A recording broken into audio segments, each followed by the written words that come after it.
Hello, once again. It's me. You have your choice of Kanadas. You pick this one. That's on you. So I'm in an American diner. Typical Americana. There are plates. The thing is salt. I cannot grab it. This world sucks.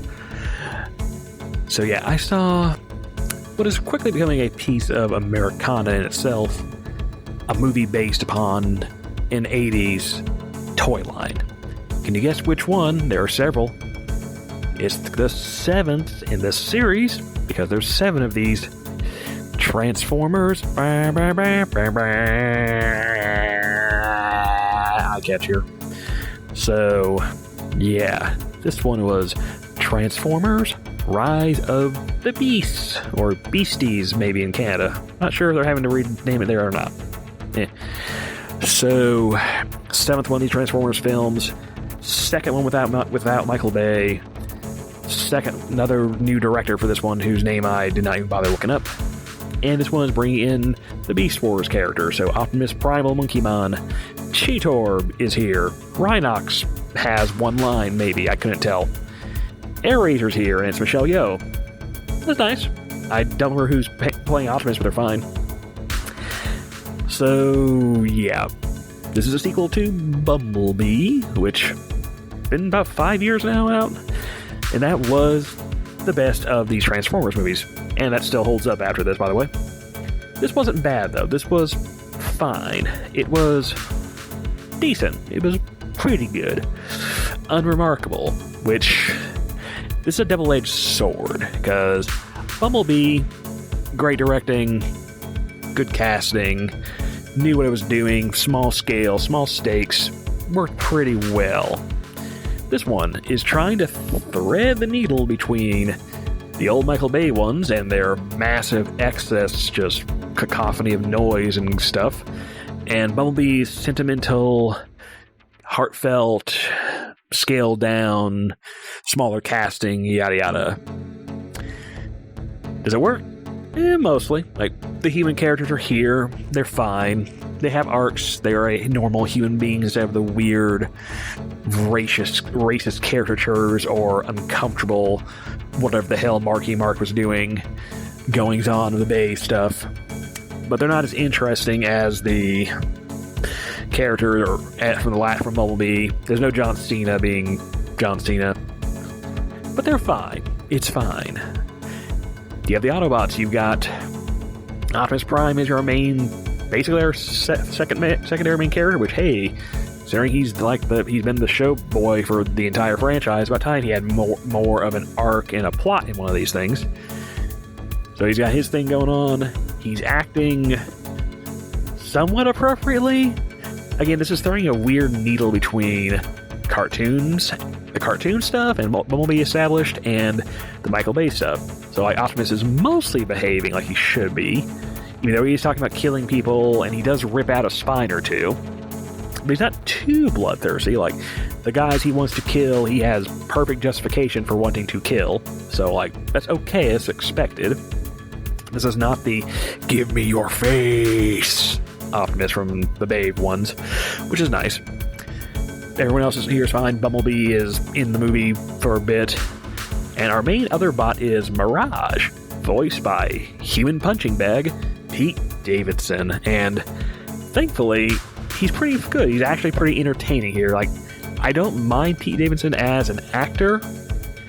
You see his face and you want to put your fist into said face, because he is easily the most punchable actor working today.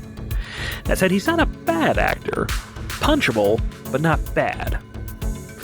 So he comes in and does what he's paid to do. He is smarmy and likable, and Mirage is a wise ass. He's entertaining. He's what he should be. It's appropriate. It works just fine. There's arcs. They work fine. The Beast Wars stuff, well, they're here. They don't do a whole hell of a lot. They are weirdly keeping to the actual cartoon's plot stuff, aside from a few differences. which is very unexpected. Although at the end of the day, they don't do much beyond just being here and selling some toys and being like, "Oh, hey, it's Rhinox." He don't say a damn. I think he got one line.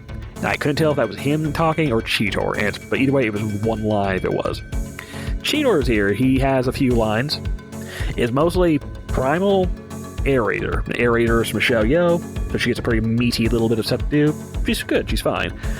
Her beak does a weird moving around thing when she talks, which I found very distracting. So the plot, it's a MacGuffin chase to stop Unicron. Unicron, who, hey, it's a big boy planet wanting to eat some more planets. This doesn't go that far in regards to what you see of him.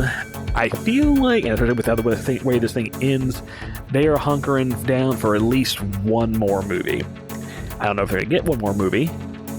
And this is literally the second time they've introduced a Unicron and not finished things. So we'll see how that goes.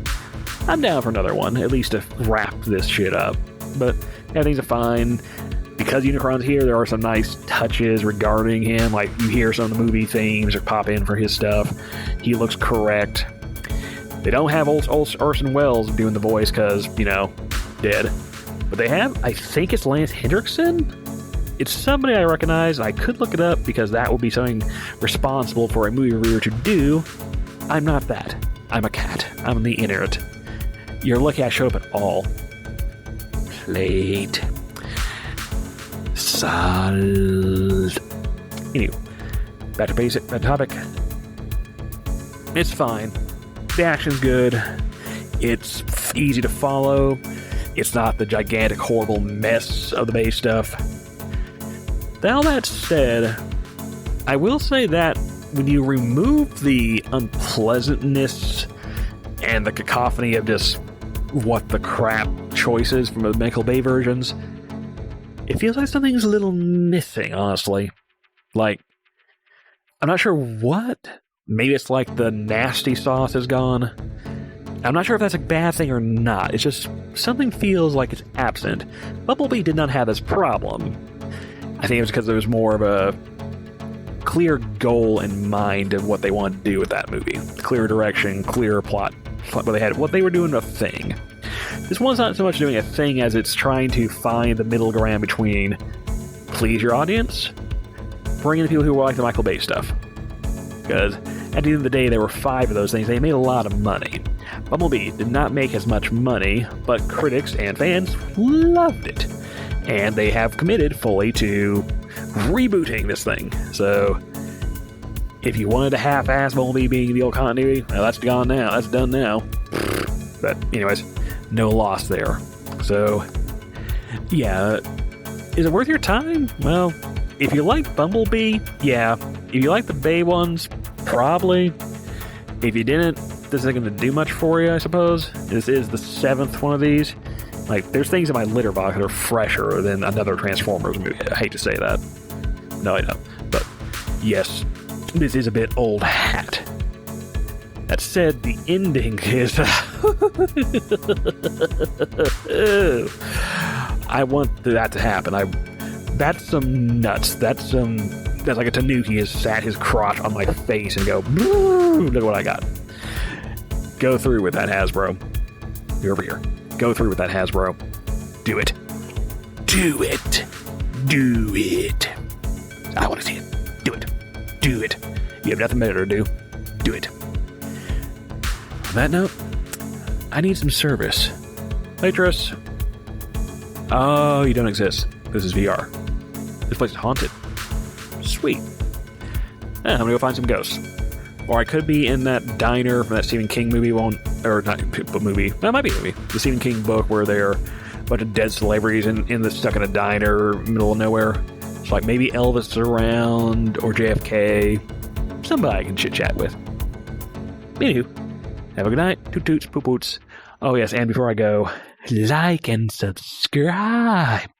Check out my Patreon. Look at all the dirty, dirty drawings I make on Twitter and Furfinity and other places that I post to. Because when you're a furry artist, you have to cross-post to 6 to 7 different websites to do your thing. Because that's the hellscape we're in these days. That's nutty. Anywho, like, subscribe, keep watching, watch to the end. I don't know how many people are still watching at this point. I'm gesticulating and ranting. Ooh, ba ba ba ba. Good night. Ooh, plate. Plate. What are you doing? Go away.